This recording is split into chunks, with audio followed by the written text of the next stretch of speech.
Alright folks, welcome to another beer review, and today we're going over to Track, and this is a can of the Stock Party Pale Ale with Citra, Riwaka and Southern Cross, 5% ABV, brewed in collaboration with Robinson's, Cloudwater and Runaway Brewery. All fantastic breweries in their own right. Robinson's obviously the heritage and the history, and still for the most part know how to brew a really good solid beer. Cloudwater needs no introductions really, do they? And Runaway for me are probably just genuinely underappreciated and underrated brewery. Don't think I've really ever had a bad beer from them. Do you know what I mean? And I remember that Yuzu beer that they did with Cloudwater, phenomenal, absolutely phenomenal. But yeah, so this is we brewed this pale ale with our friends at Cloudwater, Robinson's and Runaway to celebrate Stock Party 2026. I can't remember what Stock Party was. But yeah, when I saw this and the people involved, I thought definitely got to give it a try. Picked this up from Ancoats. Oh, I can never remember what the shop's called. It's like a convenience store, but they've got I think it's a co-op, but they've got like a food vendor or a coffee place. There's a post office in there, but they've also got a well-stocked Mancunian beer fridge, although I didn't see any Sonoma or what are they called, Sonoma or Pomona beers, Pomona Island beers in there this time. Loads of Cloudwater, loads of Track, those few Runaway, couple of overpriced Deas. I know that's not Manchester, but just thought I'd add that in there. And of course they have a good selection of the Torres crisps, so I had to pick myself up another pack of £5 black truffle crisps, because they are elite, and I've had plenty of truffle flavoured crisps which have been fantastic, underrated flavour in my opinion, even though would you ever see me eat a truffle? No, because I don't like mushrooms and fungi in general, unless I was in Amsterdam, of course, which hopefully I can visit in the next couple of years. But yeah, I can never remember what it's called now, but I tend to go there every time I'm in Manchester. It's an accessible way to get your craft beers. Do you know what I mean? You're not getting the countrywide, worldwide selection, but they have troubles in there, so that's always a plus. You know, if you're not in the mood to go to like a craft beer place to buy your cans and stuff, I think we've all been there, haven't we? Anyway, so saw this and I thought, yes, we're picking this up. Using my Track glass for this one. So let's see what we get with this. Track, obviously a fantastic brewery, have a wonderful tap room, as do Cloudwater. I've not been to Runaway's place yet, and of course you'll find Robinson's pubs all over the country, really. But yeah, so I was intrigued to see all four coming together to brew this. Just a respect for, you know, because let's be honest, I don't think Robinson's will be getting as much sort of like praise as, let's say, a Timothy Taylor's, just because it's not trendy to like Robinson's like it is to like Timothy Taylor's. But Robinson's still brews some really good beers. And when you go to the Lake District, for me, obviously the Lake District, it's not Manchester, but there's just something really satisfying about like most of the Robinson's pubs I've been to in the Lake District, and of course in general. So yeah, and plus I think Trooper was a really solid beer, good gig beer. And yeah, you've got to respect the heritage and it's just great to see them involved. And I think wasn't it like their yeast strain that a lot of craft breweries have been using, or was that JW Lee's, another institution of not only Manchester beer but beer in general. So they play their part in, you know, the hype stuff, don't they, really? Anyway, you can tell I'm completely like ostracized and out of touch when it comes to craft beer. But beer in the glass then, and that's a nice thick chewy looking pale ale. Nice lacing on the glass there. Well, I say lacing, it's just the head sticking around. Beautiful sort of like orangey yellow hazy goodness. So certainly looking the part, as one would expect.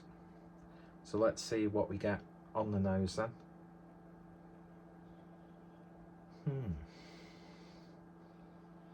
Bit of orange. Maybe a bit of candied orange as well, actually. There's like a bit of an autumnal spice note coming through.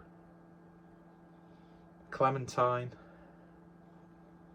A little bit of grape character. A little bit bready as well, which is always nice. It's always good to be able to smell the malts in an IPA, I feel. I mean, it's not knocking your socks off in regards to the aroma, but it is, and I like this. I like it when a beer just smells satisfying. You know, it's not in your face. They don't always have to be. It's just every now and then you just want a satisfying smell on a beer. I know you'll have to excuse me if I keep looking up with one good eye at the top of the screen, because a girl who I've known for God knows how long, it just likes to tell me that she's going for a shagging phase right now, which fair play, do you know what I mean? Anyone who can should. But yeah, sometimes you don't really need to hear it, regardless of who that person is. But anyway, fair play. So if I do get distracted, that's what's going on. But beer looks good, it smells good. Let's see if it tastes good. Cheers, guys, and let's see if we can taste any of the other breweries in this beer. Cheers.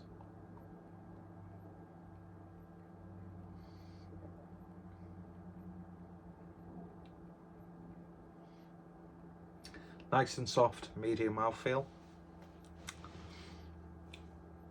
Definitely get like a lemon clementine flavour coming through. Slight dank notes on the back end. Nice gentle bitterness.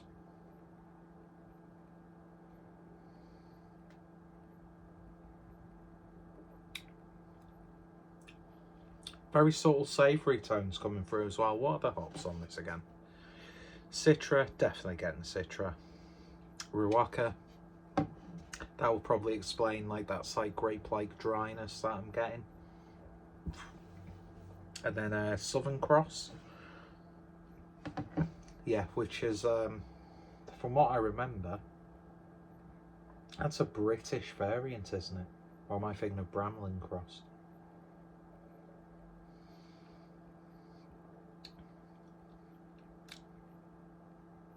But there's definitely like an earthiness in there as well.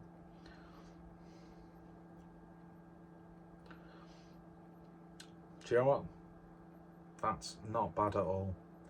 That's just a very solid 5%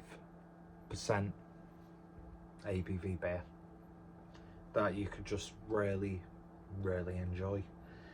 Is it blowing me away? Not really. Am I getting the personality of all four breweries involved? I can't really say I am, to be honest. See, with this beer, I'd be interested to like know, like, what Robinson's. When I say what Robinson's brought to the party, I don't mean that in like, well, what did they do? But like, what feedback and not feedback, but input did they have?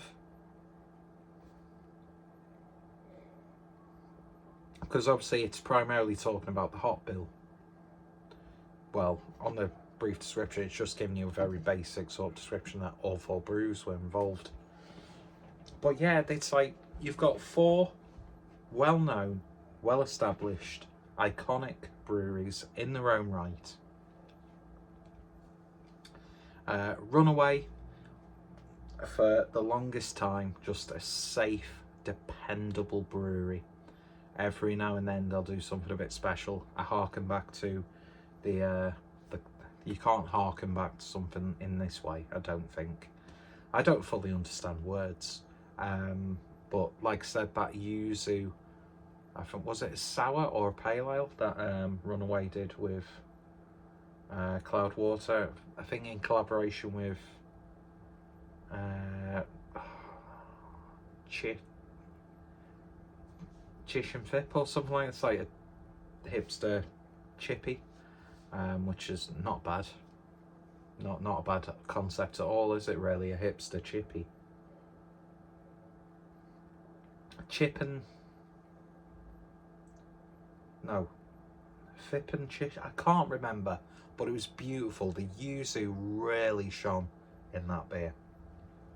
Robinson's, again, you're probably going to be going for like the classic real ale side of things. Cloudwater and Track, sort of, without saying this in a disparaging sort of way, quite similar. And you could say that for Sure Shot as well, although Sure Shot seems to have their own sort of like identity within beer that I can't put into words. But if you know, you probably don't know what I'm talking about, because it's probably not even a valid point to make. But yeah, it's the one thing I'm going to say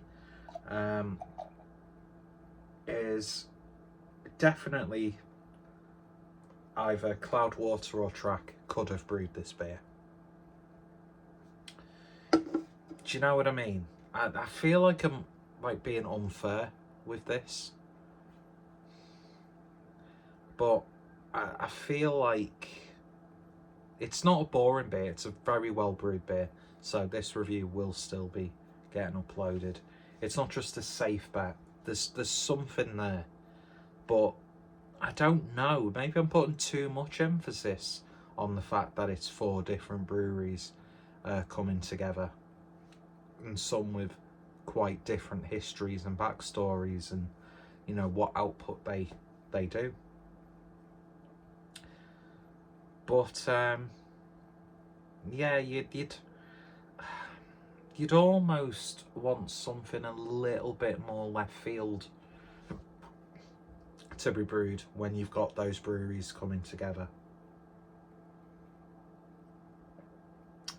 because it's like a pale ale that you've had before, and maybe that was the intention for whatever the event was. They just wanted a good, solid beer that everyone was a part of. But, and I feel awful for saying this, but I'm not tasting Runaway or Robinson's in the beer. And I don't want to sort of like poo-poo their, you know, input and their involvement, because I've got a lot of time for every brewery involved in this.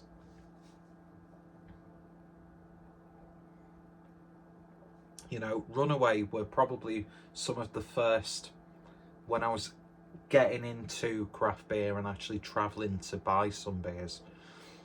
It was the likes of like Runaway, Tickety Brew, that I was picking up and thinking, oh god, that's intriguing. Yeah, of course, there was things trickling into the supermarket. Punk IPA was, you know, the big sort of beer. You occasionally pick up Sierra Nevada Pale Ale, depending on the supermarket. So, you know, your mind was being opened and the opportunities were being broadened. But I always remember in the very early days of me actively seeking out good beer. Runaway was there. Tickety Brew was there. Like Ilkley Valley. Just some names that stood out. Very early days, Beavertown.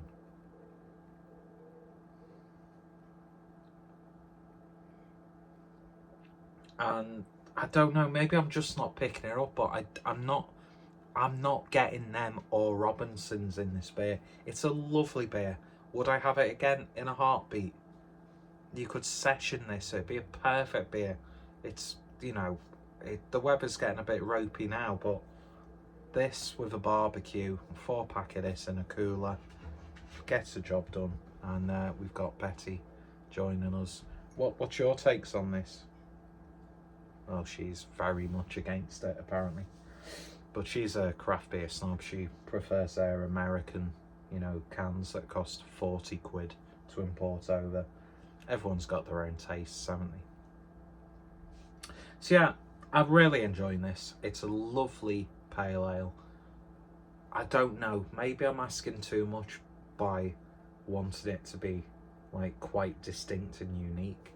And do you know what? You've got 4 fantastic breweries with people working in those breweries who have been in the industry a long time, from often different backgrounds, coming together, putting their expertise together and just brewing a really good... Maybe that's the point. Maybe you've got all of this like knowledge and experience coming in to just brew a fucking good pale ale.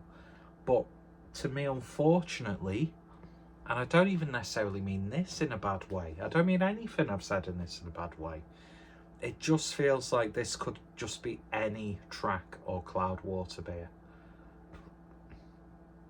And if you want to read too much into that, then fair play. All 4 breweries, although I've not really had too much from Runaway or Robinsons recently, and that's probably what's informing that opinion, is because yeah, I'll pick up Cloudwater and Track more often than the other 2 breweries. But at the same time, you become accustomed to a breweries, like sometimes they have their own unique feels and things like that, and flavour profiles that you tend to pick up on more from that brewery. So I don't know, it's a terrible review. And the last thing I want to do is, you know, throw shade on any of the 4 breweries involved. The last thing I want to do is make this sound like it's beer that's not worth trying, because it is. And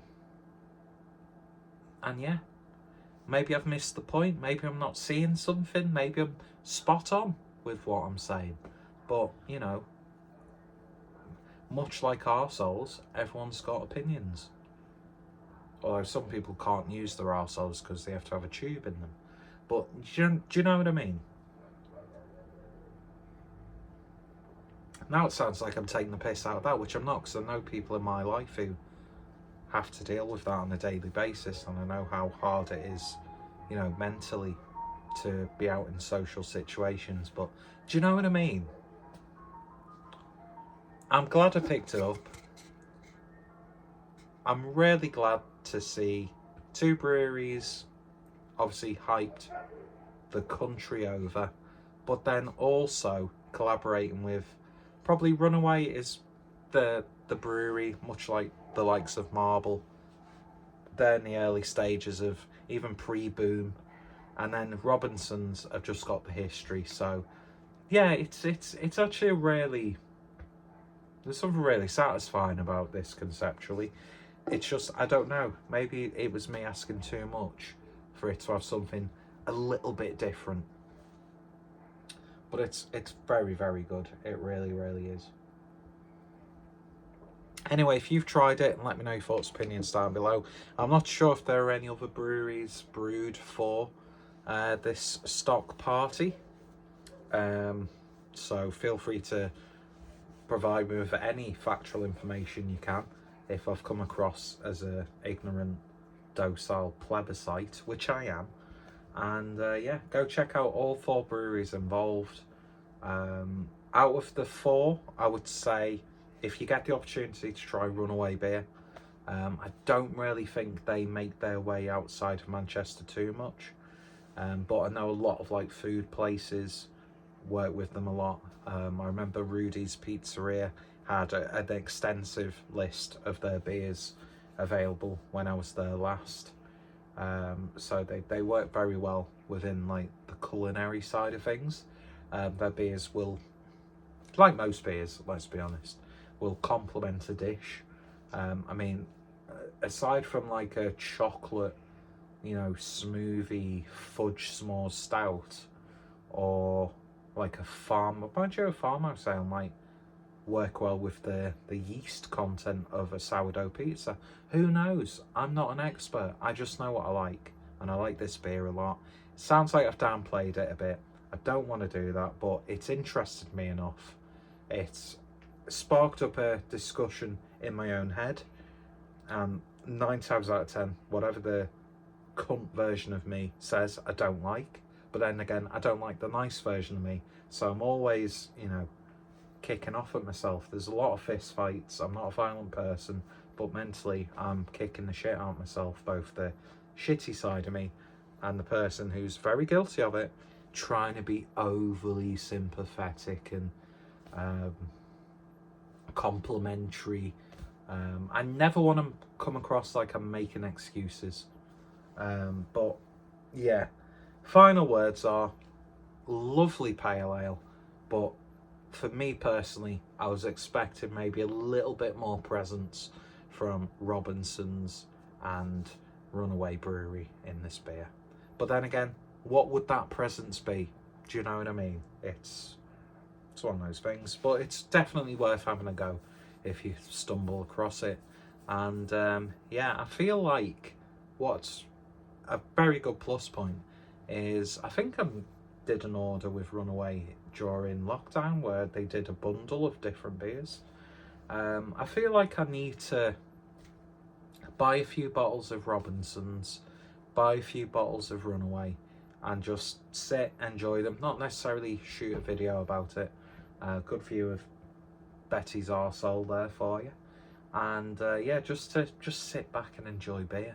Anyway, cheers for watching. I've waffled on, I've talked shit, I've not had anything to eat, I'm hungry, and I've got a few hours to play on Call of Duty because I'm grinding to complete whatever event's on, because I'm sad, I've got no life, and yeah, it is what it is, but I've got some good beer in the fridge, so that's sad and pathetic to say, but good enough for me. Anyway, all 4 breweries, hell of a lot of time for each one, and they've come together and just fundamentally brewed a satisfying beer.